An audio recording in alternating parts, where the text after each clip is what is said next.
Hi dancers! Today I'm here with Lucia Rios, a ballet dancer from the Opera Bordeaux. We will discover her path and her career as a dancer. Hi Lucia, how are you? Hi, Leah. I'm great. I'm good. And you? Good, thank you. I'll start asking you, how is your typical day structure? Okay, so I have two types of typical day. My normal typical day, which is just rehearsals. We start with class at 11, from 11 to 12:30. Then we have a lunch break from 12:30 to 1. And then we have rehearsals, which are from 1 to 6. It could be from 1 to 2, our first rehearsal, then again from 2 to 3 or 2 to 3:30, then a little break, 15-minute break at some point, and then another rehearsal until 6. It's not always the same. Sometimes we have only 2 rehearsals, sometimes 1. Sometimes it's a whole afternoon of the same thing. It really depends on what we have to prepare. But yeah, usually it's like this from 11 to 6 in the afternoon. And then when we actually have performances, it's a little bit different. We start with class from 12 to 1:30. And then we have some rehearsals to practice for the evening show, usually not too long. From 2 to 4, 2 to 5 is the maximum we can have. And then in the night at 8 p.m. we have the show. So that's a day with show schedule, yes. Okay, perfect. Really interesting. And since you had a pretty long career until here, I would like to ask you, what role did you love most to play in your career? Yes, well, the one I loved the most, I have 2 that I really loved, but the one that I really loved the most was Louise in the Nutcracker from John Neumeier in his version. Wow. And it was the most beautiful role I've ever danced. Also because it's very classical, and I really enjoy to dance classical things. And yes, it was beautiful because for once I had a lot of time to prepare it. I think I had like 3 months to focus on that. And it was great because many times we don't have that luxury, not only in my company or where I was, but everywhere in the world. Sometimes we don't get that much time to really focus in the role and prepare it. But this was the first time it happened to me, and I had a really good connection with my coach that was coaching me too. So I enjoyed so much the process, not just the shows, but the actual process. I felt like it made me much stronger as a dancer, technically, but artistically was for me the best side of it. So yes, that was my favorite role. Wow. Yeah, Neumeier is a really good choreographer, wonderful choreographer. Yeah, it's one of the greatest, I think, choreographers from our times now. Yeah. That he's still alive, that is something wonderful to still have him around. So amazing. And now I would like to talk about the body in dance, which is really important. Have you ever been pressured in this regard? And if so, how did you deal with that? Yeah. Well, not really pressured by other people. I will say us as dancers, we pressure ourselves a lot. many times. So I think that is more the problem, because we all have this like stereotype of a ballerina that has to be, like so small, so skinny, so, little and kind of almost looking fragile. And I think it's so wrong. And this has to change, I feel like it's been evolving and changing. Yeah, but I feel that, a female dancer should still be a woman and look like a woman, and, and like it should still be accepted and embraced to have, your curves or, your womanly shapes. And I don't think people as the audience want to go and see some, like, like a skeleton Skeleton. alive dancing Exactly. there. So I think that yes, for sure, many people have this issue, and many people are probably pressured. I will feel that more in the East, more in the Russia, Yeah. more there, it's really extreme. But I do feel that it's slowly opening up everywhere in the world, and it is getting a little bit better.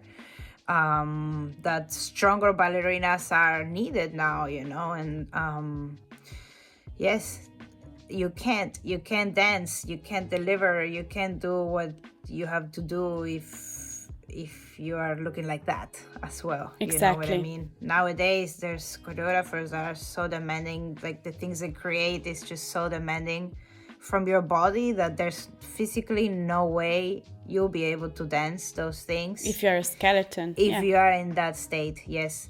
So I feel like slowly it's getting better, but still it's something that every dancer has to work mentally with yourself, and then just get rid of that taboo thing concerning the whole physical Yeah. thing, because it's not right, and there's so many people unhealthy and being sick and suffering. So yeah, but Yeah, I mean, sadly it's like this. Yeah. ballet is a wonderful form of art, but as well, ballet dancers are athletes. So we have to find a balance, and ballet is evolving, choreography is Exactly. evolving. So the stereotype of a ballet body must evolve with the story of the ballet Yes. and the dance, because Yes. otherwise we look like a skeleton and we don't have the energy to. Yes, and the power to do Exactly. what you have to do. Yeah. Exactly, that's important. Thank you, because I feel it's very important talking about this Yes, topic for especially all the young now dancers. that we have like social media and all these things. Exactly. I feel like it's even worse than in the past, because Yeah. social media, it's great to help you with tools like this, what we're doing. This, I Yeah. think it's something great, but it can also be so bad to have all these things, because you just see all this perfection out there, and you see Yeah, and that you're sometimes not that, and then it's like it can be frustrating. really bad. Yeah. So Yeah. I feel Sometimes it's lucky also fake. Exactly. Yes, and I So feel lucky I didn't grow up with it, in one sense, because it's, yes, if you are weak, or if you are not secure of yourself or your body or whatever, it can make you much worse. So yeah, we need for to be sure. smart how we use these things. Yes. Yeah, for sure. And have you ever had bad moments, such like injuries? How did you react? Yes, sadly I had a lot of injuries, that they always seem to come in the wrong time. Like whenever I was doing Yeah. well in my career, or everything was better than ever, then they came. So it was really hard. I mean, the best way I dealt with them was that I learned out of them, because I found myself, like, yes, like let's say it was my foot, or it was my shin, or whatever it was. Every time after I had an injury, I learned so much about this area of my body that got injured. Yeah. I learned so much of my weaknesses. I learned of myself from my own body. I discovered more, like, why did this happen? Why not? So in the end, every injury made me stronger, because every place that I had something, I had to work so hard after, and do physio, and and make it stronger than it ever was before, so that nothing like that could happen again. Yeah. So that was the best thing, I think, just to focus in the positive side of it, even though it's hard to find one. But the positive was that I learned so much about anatomy and about my body and my weaknesses, that I feel like I am much stronger now than I was before. And yes, just to accept that there's nothing you can do about it, and that it's not your fault. Sometimes these things happen, because then sometimes you put yourself down too. But yeah, it's our career, and these things can happen, and that's how it is when you work with your body all day. So Yeah. yes, that's how it was for me. Yeah, actually, our body is our tool, is the most important tool we Yes. have in dance. And I think nowadays it's important to do some prevention as well, Yes. because at our times it was just like work, work, work. And if you have pain, shut up, go on, work, otherwise you Exactly, and that will was not also the dance. problem for me. Many times I Yeah, didn't listen to my body, so this really teach me the lesson. When you're yeah, feeling really because, tired, when you're having pain here and yeah, pain there, and you are having a hard time to dance every day, then there's already something wrong, and you need to slow down, take a step back, and listen to your body. That way you can prevent actually so many exactly. injuries. Many of mine would have probably been prevented if I did that. Yeah, mine But too. yeah, we learned Yeah, like this, now we know better for the future. we learned the hard way. Exactly. Yeah. Which choreographer did you work with excited you the most? And which one is the one you dream of working with? So that question, actually, the one I enjoyed with working with the most is my previous boss, which is John Neumeier. Yeah? Because yes, I mean, I had the luxury, let's say, and I was lucky enough to work with him for 11 years in total. So I think that if I work Wow. for that long with him, it's because I really, really enjoyed, and I could get something out of him that it made me the dancer who I am today. Yeah. And yes, him is the one. Okay. Even though I'm not working there anymore, but still, it was the It best. formed you. Yeah, Yeah. it made me who I am as an artist, um, as a dancer, and without him, I don't really know what actually I will be right now. Yeah. But yes, the he will be my chosen choreographer, and I would love to still work with him someday in the future if it will be Okay. possible. Don't know. Yeah. Also, the age, he's Yeah. getting older and older, and he's also, I don't know how much longer he's gonna be around as Yeah. Of director. course. That's life, right? And Yeah. then who would I like to work with? Well, in this case, I would like to say that I would rather go back in the ballet history, and would love to work with like George Balanchine, for example. Me too. Yes, yes, because I think I love the choreographers from now on, but I really feel that the ones from the past, they really marked our Yeah. ballet history and our evolution in dance. Evolution. Yeah. And I would love to have, yes, experienced that in my life, in my career. So I would say Balanchine will be if he'll be alive, then or if I could go back in time, he'll be a choreographer I would love to work with. But yes, at least I can wish now to get something to get to dance something from him. Yeah. I did only one production, only one ballet when I was in Hamburg, Yeah. which was Brahms Schoenberg Quartet. Wow. It was a really beautiful choreography and a great experience too. Yeah. But yeah, I know I'm forgetting. I did Oh, yeah. Serenade at Paris Opera. I danced this one. And yes, so I've done only two things. I wish I'm gonna get some more, hopefully, Yeah. in my Yeah. Yeah. Yeah. career, because yes, I really like it. Yeah. You had Nanette Glushak as a coach?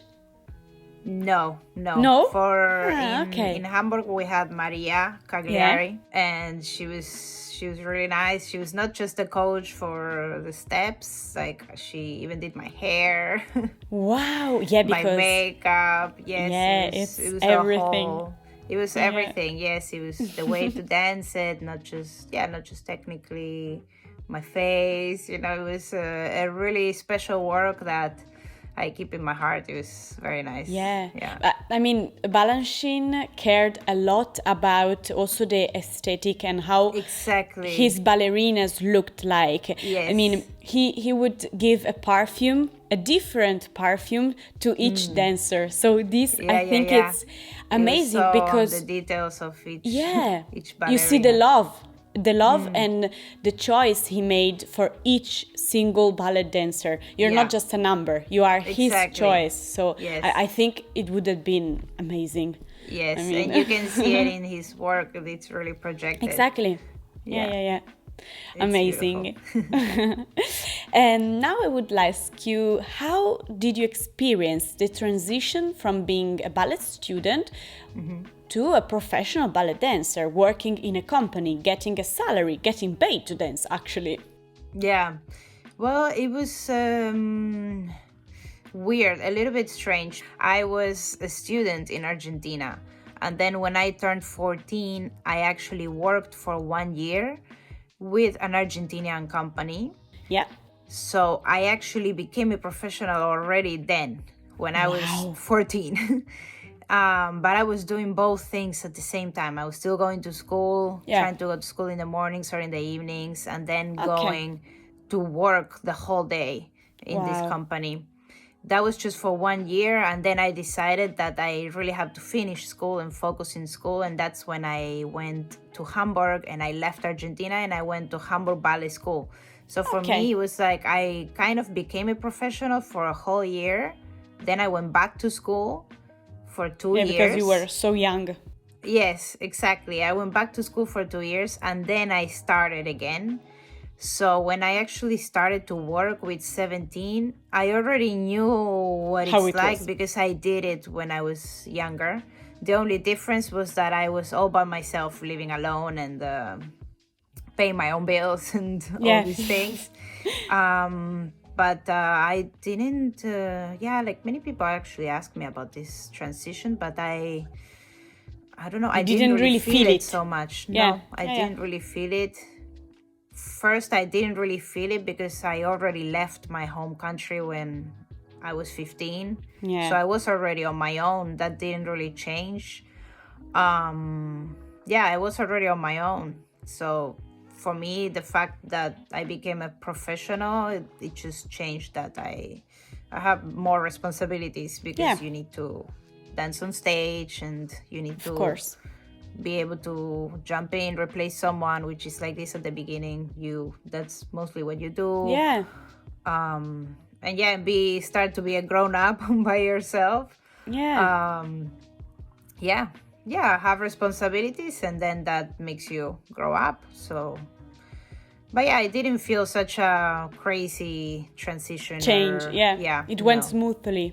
It went very smoothly, yes. And also my best friends from school, they joined the company as well. So I was still surrounded by the same people, and it was the same building that I knew, the same everything. So it would have been different, I think, if I got a job in another company.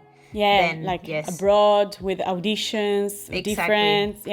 Of course. But being the same place, was still the same building, the same opera that I was dancing already, it felt already like home. So yeah. But I mean, it's okay because you were just 14, so maybe it would have been so hard to get a job in another country at 14. So I think it was good that it went like this for you and for your growth. Yes, I mean, when I was 14, it was in Argentina that I got the job for 1 year.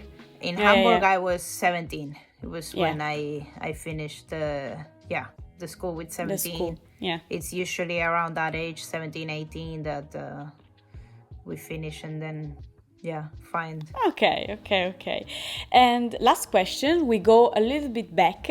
I would like to ask you, how was your passion for dance born, and how was your training path? So my passion, well, I was little. I was like 4, I think 3 or 4 or 5.